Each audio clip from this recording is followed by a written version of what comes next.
Então, hoje a gente vai falar sobre o nosso gabarito das questões custo de capital, método CAPM e WACC. Método CAPM e WACC.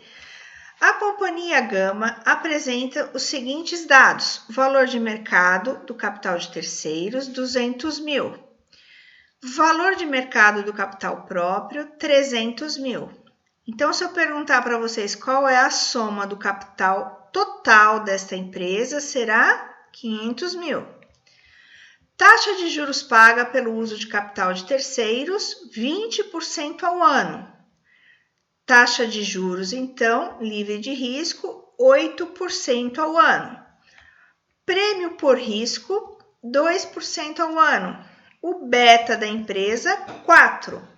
Utilizando-se o modelo CAPM para calcular o custo de capital próprio e supondo-se que a alíquota marginal dos tributos sobre o lucro da companhia é 34%. O custo médio ponderado de capital ao ano será igual a...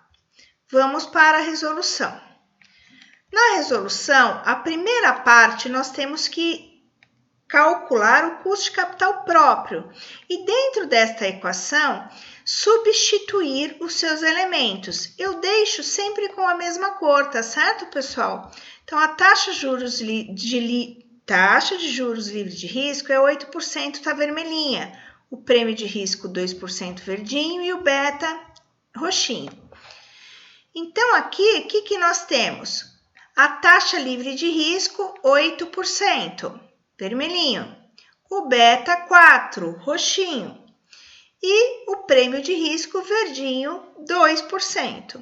Faço esse cálculo, 8 mais 4, 2 menos 8 será igual a 16% negativo. Nenhuma empresa espera ter um custo de capital próprio negativo, então a gente multiplica por menos 1. Isso é regra, a não ser que no enunciado do exercício ou dentro da companhia, o próprio CEO, o gerente, dono da empresa, acionista, diz que aceita um custo de capital negativo. É difícil, mas pode existir, tá certo? Então, chegamos em 16%, que é o custo de capital próprio pelo método CAPM. Aí nós temos o WACC, que é igual ao KA, tá?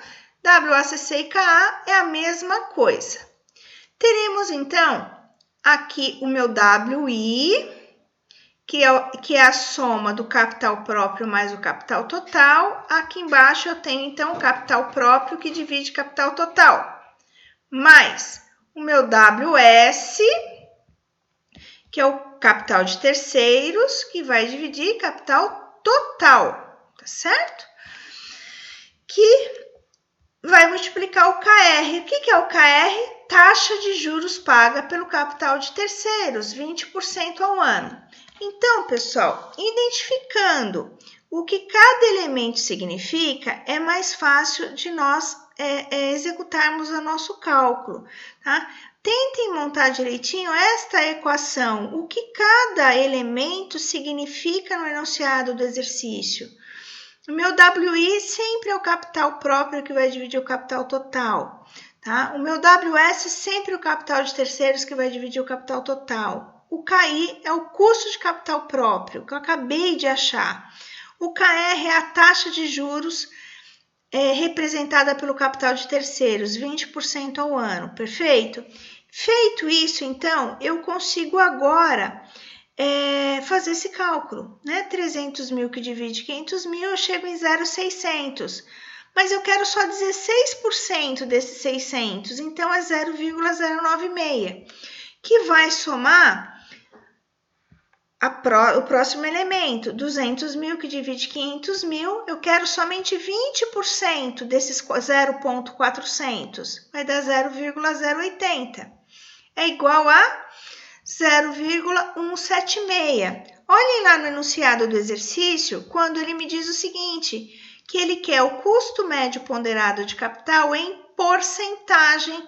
Então, é em porcentagem que nós vamos representar a letra A com 17,60%. Nessa questão, pessoal, ó, 0,176, que vai dar 17,60%, tá certo? Nessa questão, pessoal, tem uma coisa que nós não vamos utilizar na equação. Olha só, é esse KR aqui, ó, 1 menos KR, tá? Esse KR nesta equação, tá? Nós não vamos utilizar, porque o KR seria essa taxa de juros paga pelo uso de capital próprio, que é 20% ao ano. Na verdade, isso não tem, tá? Em nenhum momento a gente utilizaria esse KR aqui. O que poderia ser aqui talvez o imposto de renda, 1 menos a alíquota do imposto de renda ou a alíquota de tributos, tá certo? E não esse KR. Então, aqui, pessoal, é uma pegadinha de quem elaborou essa questão, tá? De quem está nesta banca. Onde a gente, com a soma dos dois elementos iniciais, a gente consegue chegar no valor da questão, que é 17,60. A gente exclui essa parte que a gente não utiliza, tá certo? Não vamos utilizar essa parte.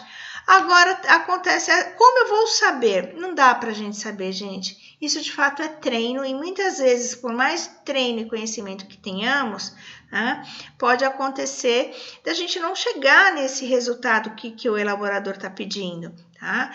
O que eu digo a vocês eu trago essa questão propositalmente, porque é uma questão de uma banca importante de concursos, onde eles dizem o seguinte: a questão correta é a alternativa A da questão, com a soma só dos dois primeiros elementos, e chegamos em 17,60%. Existem algumas bancas de concurso ou outras pessoas resolvendo essa questão na internet e chegando em outros resultados que não são resultados que a banca considerou correta, tá certo? A alternativa correta é 17,60, a soma dos dois primeiros elementos, que é o custo de capital. Tá? Não vamos utilizar esse último elemento. Na dúvida, se você estiver numa situação dessa lá na banca, você faz os dois cálculos, tá bom? Os dos dois elementos e com o terceiro elemento. Você vai perceber que com o terceiro elemento a gente não chega em nenhuma alternativa correta da questão. Então, a alternativa correta é a dos dois primeiros elementos, tá certo? Então, na dúvida, a gente calcula tudo, não deu, a gente calcula, a gente assinala a que deu, que são com os dois elementos, tá certo? E se porventura você ficar nessa questão, nesta prova, né, nessa certificação, é uma questão que vale recurso para a banca, sim, tá certo?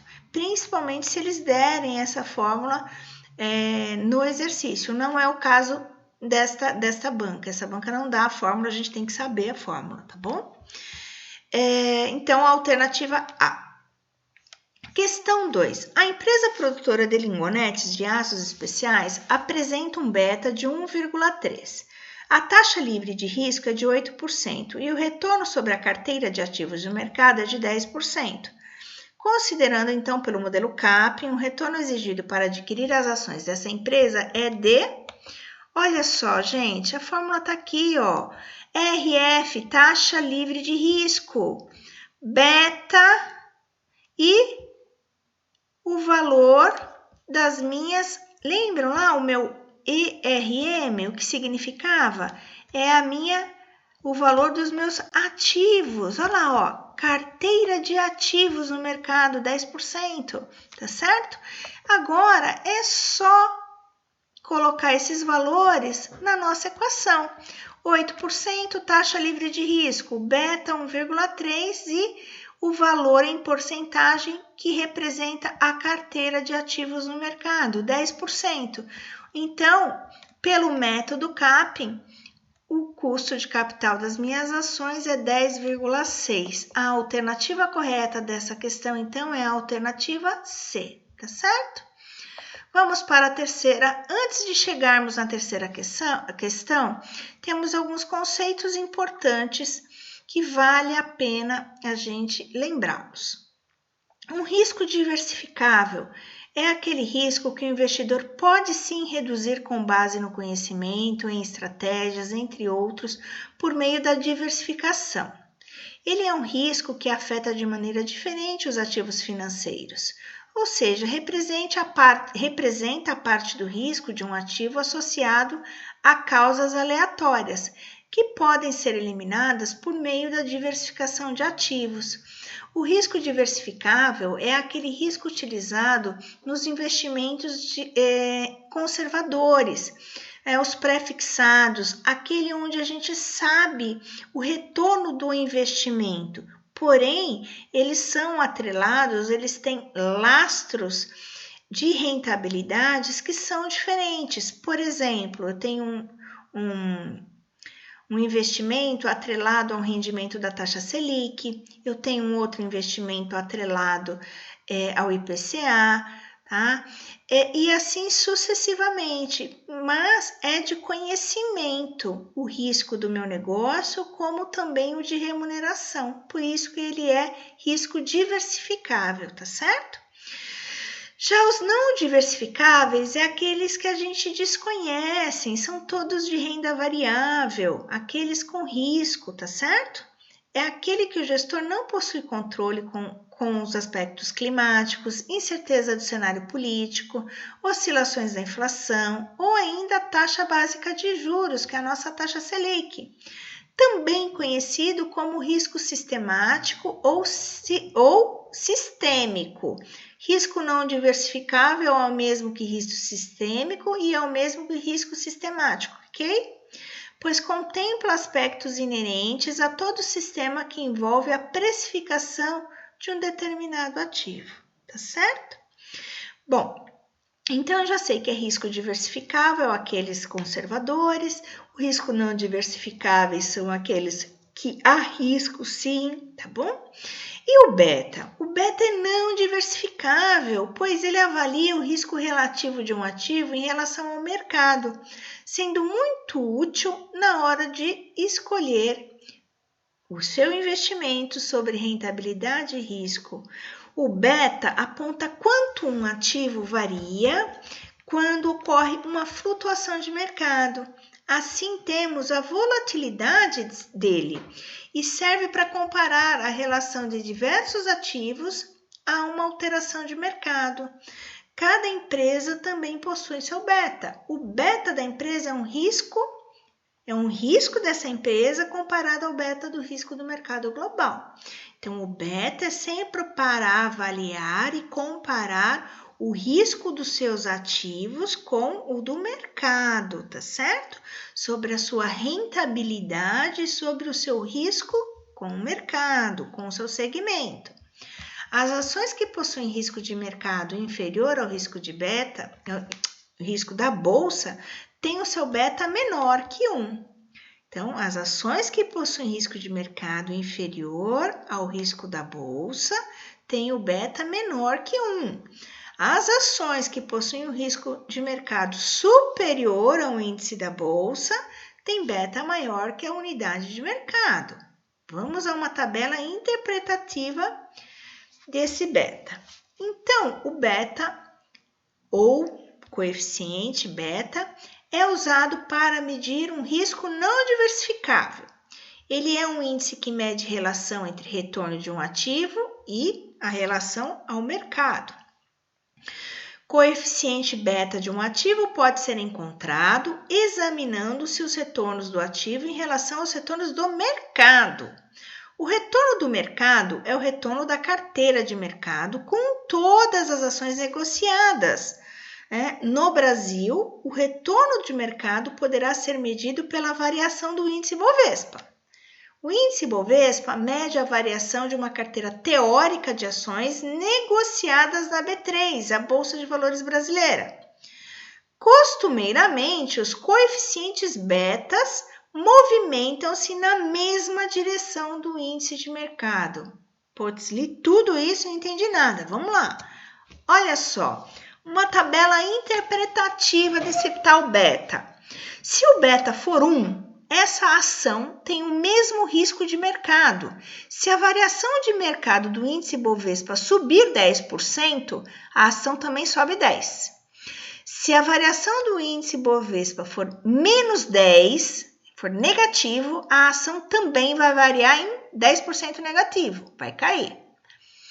Agora, se for mais que 1,2%, a ação tem um risco maior que o risco do mercado. Se a variação do índice Bovespa subir 10%, a ação sobe 12%.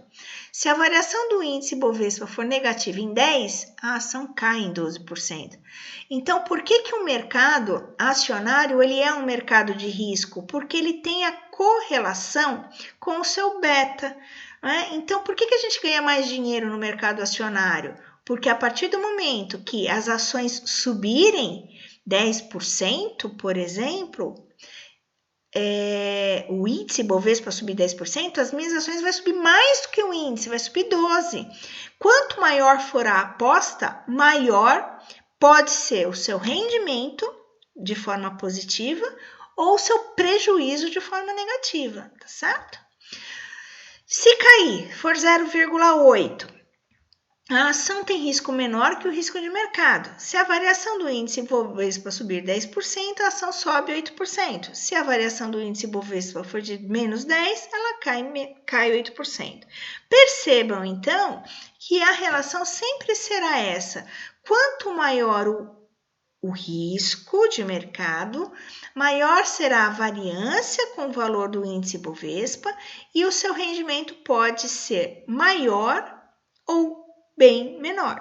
Tudo depende da correlação com o seu beta estipulado no custo de capital das ações desta empresa, dessa companhia. Tá certo? Em finanças, o beta, coeficiente beta de um investimento, indica se o investimento é mais ou menos volátil do mercado como um todo. Betas negativos são possíveis para investimentos que tendem a diminuir. Gente, se é negativo vai cair mesmo, né? Quando o mercado sobe, como também vice-versa. Se o meu beta for positivo, a possibilidade de aumento nas minhas ações é extremamente positivo, tá certo?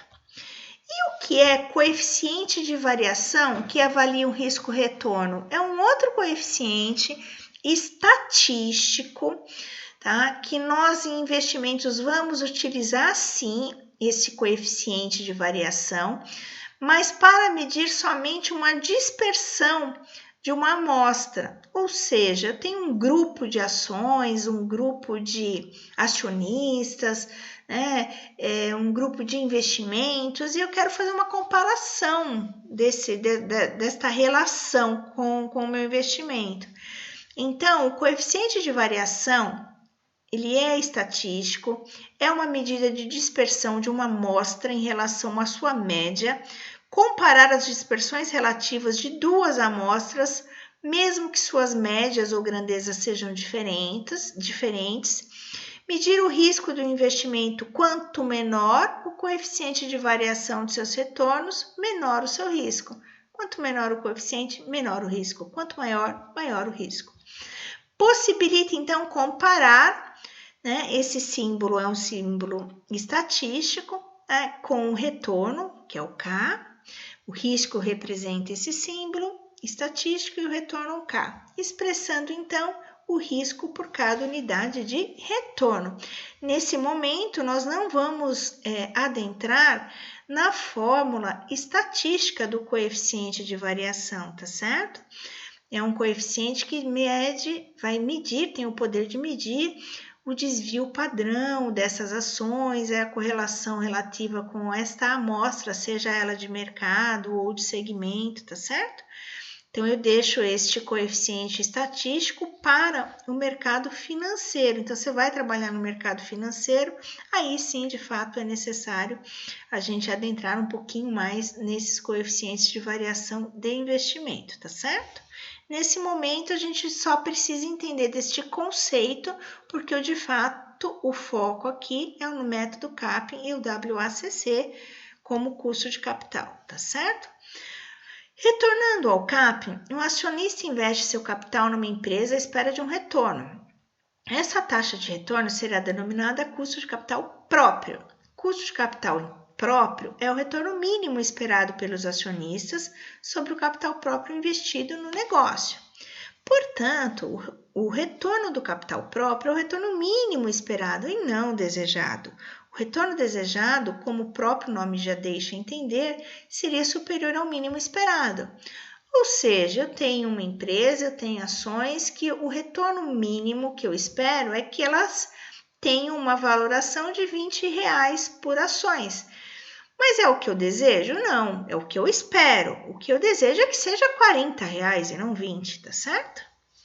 O retorno mínimo esperado sobre o capital próprio investido no negócio leva em consideração alguns elementos. Me perdoem aqui a minha digitação. Remuneração pela espera, remuneração pelo risco, a taxa livre de risco e o prêmio de risco, tá certo? O CAP, então, leva em consideração todos esses elementos que estão também na sua equação, na sua fórmula, tá bom? A questão 3, então, considere a primeira opção. Diz o seguinte: o risco diversificável representa parte do risco de um ativo associado a causas aleatórias que podem ser eliminadas por meio de diversificação?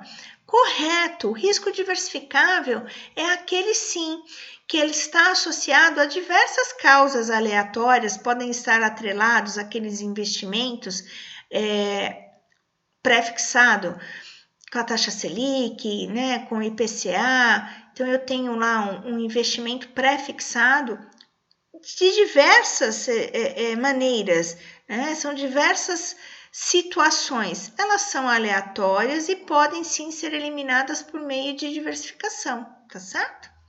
Já a opção 2, o coeficiente beta é uma medida relativa de risco não diversificável.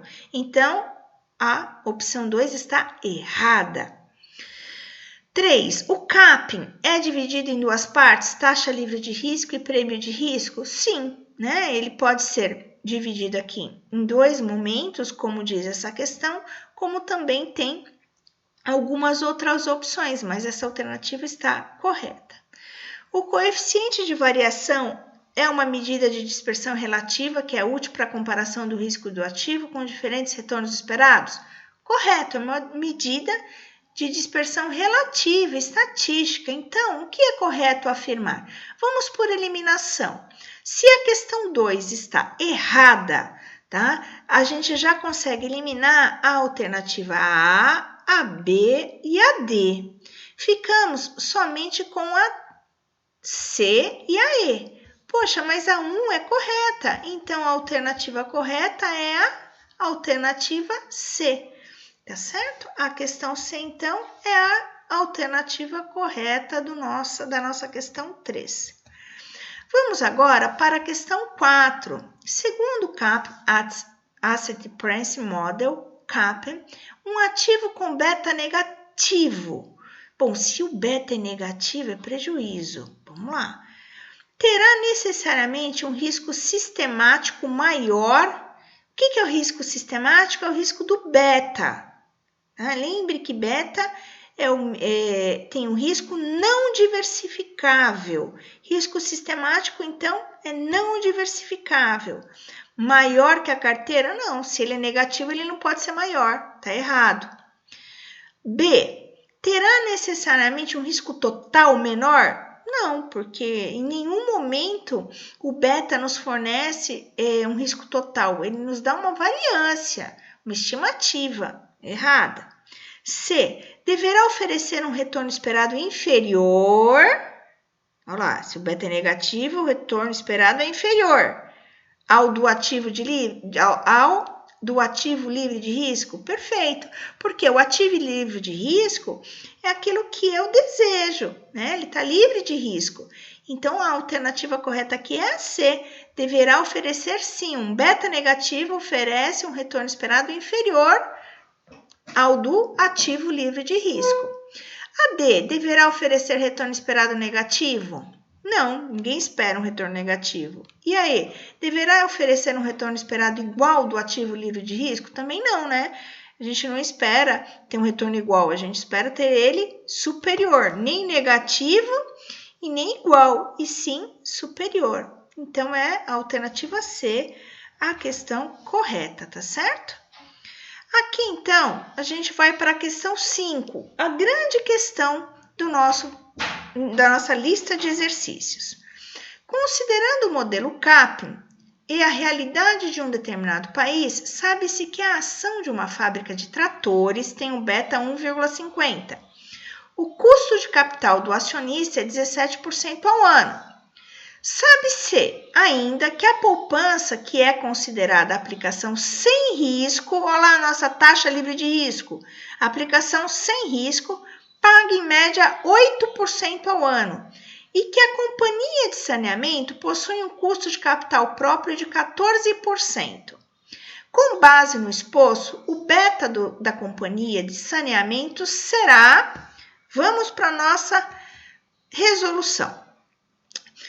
Primeiro, aqui vamos entender, tá, uma nova maneira de expor o custo de capital, uma nova equação, tá bom? Tá aqui, ó. Percebam, tá, que a nossa equação, ela está multiplicando o meu beta, porque é o beta que eu quero descobrir. Mas como que eu chego no resultado? Vamos lá. Sabe-se que a fórmula do CAP é o RT, que é o retorno total, o RF, que é o retorno de uma aplicação sem risco. Lembra da taxa livre de risco? Aqui ela é RF, tá bom? A minha interrogação seria o lugar do meu beta, tá certo? Que é a covariância do ativo em relação ao mercado de renda variável, dividido pela variância do mercado de renda variável. O meu RM é o retorno do mercado de renda variável. Então, tá aqui, ó. No entanto, o RT é chamado também de custo de capital próprio. Então, tanto faz eu falar RT ou custo de capital próprio nesta equação, tá certo? Então, vamos agora para a resolução. Como a fábrica de tratores e a companhia de saneamento estão inseridos no mesmo ambiente econômico, o RM e o RF serão iguais para ambos. O que é particular de cada um é o RT e o beta, que é a minha interrogação, tá certo? Vamos lá. Para a fábrica de tratores, eu terei então a minha equação, o quê? O RTT. O que é o RT mesmo? Olha lá, ó, retorno total. E no meu exercício, o meu retorno total, ó, o custo de capital do acionista é 17%. O meu beta é 1,5%. E a minha taxa livre de risco é 8%. Então, vamos lá. Estamos na companhia de tratores, tá certo? Então, na companhia de tratores, agora, vamos, então, identificar aqui o RT, que é o retorno total, 17%. O RF, olha lá, taxa livre de risco, que é 8. E o meu beta, que é 1,50. Tá aqui. O que eu preciso descobrir? O meu RM. O RM é a minha carteira de mercado. Olha lá, o retorno do mercado de renda variável. Meu RM, tá certo? Faço a minha equação, então, olha lá, 17, que é igual a 8 mais 1,50. Menos o 8, trago o RM para cá, uma equaçãozinha aqui, tá? Então, trago o RM, que é o que eu quero descobrir, igual a 14%. Então, acabei de descobrir o meu RM, o retorno sobre a minha renda variável, tá certo? Da companhia, da fábrica de tratores. Agora, vamos para a companhia de saneamento. Na companhia de saneamento, vamos lá na nossa fórmula de custo de capital próprio. O RT eu já tenho. Aonde? Professor, não sei onde está isso. Olha lá no enunciado do exercício, gente. Olha lá, ó. A companhia de saneamento possui um custo de capital próprio de 14% ao ano. Olha lá, ó, trago os 14%, então, para a minha fórmula. Ó. Eu quero o custo de capital próprio, eu já sei que é 14. A taxa livre de risco é 8. E o retorno sobre o ativo de renda variável, eu acabei de descobrir que é 14. Eu vou descobrir agora o meu beta. 14, que será igual 8 mais o que eu não sei, né? Onde 14 menos 8. Faço essa equação e aí, gente, equaçãozinha matemática mesmo, tá? Trago o beta para o lado esquerdo, antes do sinal de igual. Trago aqui o 14 do custo de capital, que divide o 14 que eu acabei de encontrar aqui nesta equação. 14 dividido por 14 vai dar 1. 1 é o resultado do beta da companhia de saneamento. Então, a nossa questão diz que a companhia de saneamento possui um custo de capital próprio de 14%. Com base nesse exposto, o beta da companhia será a alternativa A1. Aqui é um resuminho de tudo que a gente fez lá atrás e como a gente chegou nesses resultados, está descrito nos demais slides conforme já foi explicado, tá certo? A questão 5, a grande questão do nosso exercício, da nossa lista de exercícios, né? Bom, questão 6. De acordo com o Kaplan, o retorno esperado de um ativo financeiro tem relação direta com o retorno esperado. Acabamos de verificar nos slides anteriores que quem vai me fornecer um conceito, né? E na prática um retorno é o meu beta. Olha lá, ó. O beta é não diversificável, pois avalia o risco relativo da rentabilidade e do risco, tá certo? Então, risco, eu já sei que o risco-retorno é do beta. O beta, ele é não diversificável. Se ele é não diversificável, pessoal, eu tenho, então, uma alternativa que tem que estar correta aqui é que eles tenha que seja não diversificável. E na cara a gente já enxerga aqui como alternativa correta a alternativa B, o nível do risco não diversificável desse ativo. O capping é um retorno esperado de um ativo financeiro que tem relação direta com o dono da empresa. Ele vai o quê? Determinar qual é o nível de risco que ele espera, qual é o beta que ele espera. O nível de risco não diversificável desse ativo. Nessa questão, a gente poderia ficar em dúvida em somente duas alternativas. Esta, tá? Que se refere ao beta, como também o nível de risco da carteira de mercado, que se refere ao Kaplan. Tá? Mas o nível de risco que a carteira de mercado oferece não está atrelada ao retorno esperado pelo acionista. É o mercado e não o retorno do acionista. É diferente. O mercado ele não vai mudar. Tá? E aqui eu explico. Olha lá. Ó. A alternativa correta é a B. O nível de risco ele é não diversificável desse ativo. Sim, pois o risco diversificável não tem prêmio, uma vez que se pode ser eliminado, que é o caso dos investimentos conservadores, que você já sabe, na hora da contratação, qual é o valor da sua rentabilidade e o quanto você vai ter de retorno desse investimento. Tá? O beta médio, quanto de risco sistemático não diversificável aquele ativo carrega.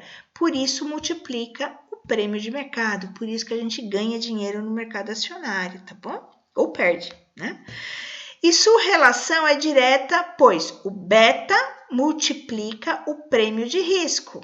E o nível de risco da carteira de mercado não muda. Todos os outros itens não tem nada a ver com o CAP, tá certo? Então, é a alternativa B, o nível de risco não diversificável desse ativo. Chegamos, então, na questão 7. Vamos entender a questão 7. Um projeto da empresa X utilizará o endividamento a longo prazo e financiamento de capital ordinário. Calcule o custo médio ponderado de capital do projeto proposto com base nas seguintes informações. Taxa de juros livre de risco, 12%, é o meu RF. O beta de capital ordinário é 1,45, é o meu beta. Retorno esperado da carteira de mercado, 25%, é o meu RM. Custo da dívida esperado antes do imposto de renda, meu KR. E aqui a grande pegadinha do exercício. Ele nos fornece a proporção financiada da dívida de 60%, que é o meu WS. E para que eu saiba qual é o meu WI, é a diferença para 100%. Então, a proporção das ações é a diferença da dívida financiada, que é o meu WI, 40%. E eu não tinha esse dado no exercício, a gente tem que descobrir. Como eu vou descobrir? Se o exercício te der o WS, você tem que descobrir o WI. Se ele te der o WI, você tem que descobrir o WS. É sempre a diferença para 100%, certo? E a alíquota marginal do imposto de renda é 30%. Tá? Então, vamos agora pegar todos esses elementos que num primeiro momento parecem ser difíceis, mas não é. Percebam que a partir do momento que a gente sabe o que cada nome representa ao elemento da fórmula, a gente só vai colocar, vai inseri-los, né, na fórmula, cada elemento no seu lugar correto na equação. Vamos lá, CAPM. RF, taxa livre de risco, 12%. Beta, 1,45%. Retorno esperado do mercado, 25%. 30,85%, então é o meu CAI. Achei o meu CAI. Vamos para a fórmula agora e para a equação de custo médio ponderado de capital, ou ainda WACC, ou ainda KA. WI, que vai multiplicar QI, mas tenho lá o imposto de renda, olha lá, ó, mudou, a fórmula mudou de novo, professor, mudou, gente. Cada momento pode ser que apareça ela de uma forma, mas se tiver imposto é sempre dessa forma, tá certo? Ó, W1 menos 1 IR. Aí coloco WS vezes KR. E agora, gente, o que é tudo isso? É só inserir. Ó, 0,40 é o meu WI. Lembra que a proporção da dívida, a diferença da proporção da dívida, 0,40. O KI, acabei de descobrir, 30,85%. Tá? Mais 1 menos o meu imposto de renda, mais o meu WS, que é a proporção da dívida que eu tenho, 0,60, não é isso? Olha lá, vamos ler de novo, olha lá, ó. Meu WS, ó, proporção financiada da dívida, 60%. Né? E 18%, que é o meu KR. Os 18% também está aqui no nosso exercício, ó. Custo da dívida esperado antes do imposto de renda. Agora, gente, é só fazer o nosso cálculo. Ó. Faço aqui, ó, 0,40 que vai multiplicar 30,85, mais 1 menos o imposto de renda, faço o 0,60 vezes 18%, chegamos em 19,90%, que é a resposta da questão 7. Tá certo, pessoal? Então, agora eu trago aqui uma imagem, né, somente para que a gente reflita em relação a tudo que a gente viu, esse monte de cálculo que a gente viu. Num primeiro momento parece muito difícil, mas o mais difícil é a interpretação e que de fato a gente consiga, no enunciado do exercício, entender o que significa cada elemento e coloca na equação e embora lá para os cálculos, tá certo? Gente, agora eu fico à disposição aí para dúvidas. Obrigado!